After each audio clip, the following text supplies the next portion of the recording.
I wanted to see how deep of grass could this BCS flail mower cut. And I'm more concerned, not grass, but I'm concerned about brush and other types of field work with this BCS 30-inch. I'm Justin Hitt from Prosperity Homestead over here at the Sustainable Homestead Institute, clearing up around his bees. And I took this flail mower in here, and here's the normal grass. It's about head height. It's a combination of overgrown grasses and brush. It's an area of the field that is not accessible to the tractor. It's slightly uneven. It's not too bad. But here's what we've done. This is about 2 or 3 passes with the flail mower. And I just really cleared up this area here. I'm just clearing up for access. I got to go get a string trimmer and then string trim inside. That looks like there's a tree on the fence in the back.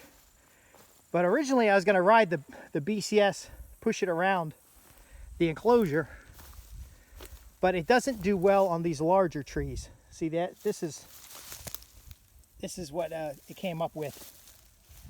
It'll cut them down, but it's not, if it can push it over, it'll cut it up. But there's a ditch here, and I just didn't feel comfortable pushing it in the woods there. So I'm going to go get some bypass cutters and a string trimmer or scythe to get in there and get the rest.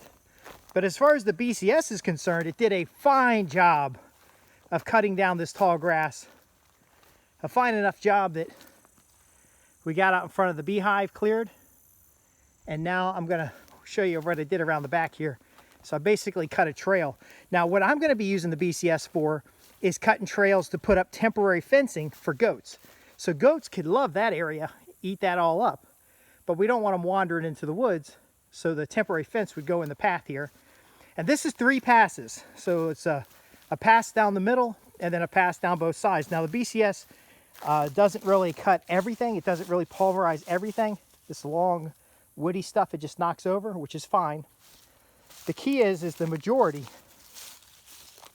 is this nice chopped up material. Now I have the BCS set on its highest setting, so it's at least 4 inches. And I was able to push it up under these trees. Now, if you've got a bush hog or you've got a giant flail mower, a bigger flail mower, then this job is just one pass. But with the BCS 30-inch flail, I did 3 passes to get that nice and clean. And you can see how ragtag the field is, but how this makes a nice little path. Now, if you've got a 4-wheeler trail or something like that, you definitely use it to get the small saplings. It ran over this brush just fine. Cut up these pieces. Not really a big deal. You can see it was high enough off the ground that it's just skimming this kind of stuff, which is fine. I was going to go all the way around the field. I think I'll catch some of that on the way back. But I just came out right here to get this other different type of grass. So you can see the grass coverage. It makes a nice little mulch on top, which will be low enough for an electric fence, a temporary electric fence. But it's not quite mowed grass. But I am happy, more than happy with what it's done. It can turn a field like that into access paths. Now I wouldn't use it to mow a whole field. That's much better done with the tractor. It's much better done into hay. I would definitely use it to get around the edge of the field, to create paths where you can put up fencing, and then you can impound animals on the field sections. You can also create paths. I'm going to probably go along the edge over here and then just cut some edges as I work my way back to the front. But if there's areas in your hayfield that are difficult to access, the best thing you can do with it is put bees out in the corner and then set up a little impound area for animals. Or in this case, what we're going to end up doing is setting up a little permaculture area with fruit trees, different edible plants and herbs, and kind of just use this corner of the field that's not very good for the hay, and just kind of use it for a little food forest system. We might till level contours through the middle and do kind of a silvopasture, and then have wildflowers on those paths between trees. And then of course the trees we're looking for are going to be the aconite fruit. I just noticed a large number of grasshoppers here. It would be nice to have a chicken tractor out here or some ducks. You don't necessarily have to use equipment to clear fields and to clear areas. But again, the BCS did a great job of making this trail. And this trail makes it easy to get through this particular mess. You don't want to be walking through this high tick areas and stuff. I did see a lot of field mice taking a run for it. I do think I hit a turtle. You know, I didn't really try, but I kind of think I ran over a turtle. I know I ran over a turtle. I saw pieces of it. Anyway, for brush, cutting brush, clearing areas, this bush hog, this flail on the BCS tractor is as effective as a bush hog. If you actually have a bush hog, you could run a tractor through here.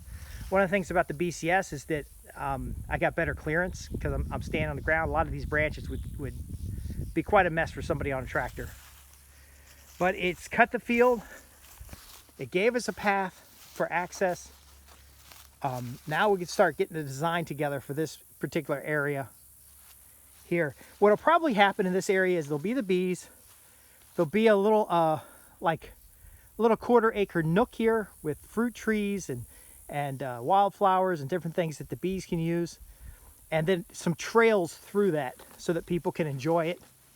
Trails around the perimeter, of course, and that gives us something useful. Now the BCS, would it be, you could probably even go into the woods and clear out areas like this, which is probably not necessary, but overall it is an excellent tool.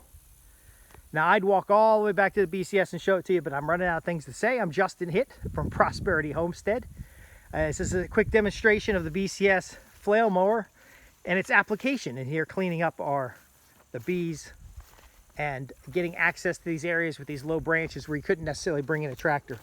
If I had to mow this whole field though, I would just use a bush hog and then get the field in use so that you can, getting the field in use is better than having it go idle like this.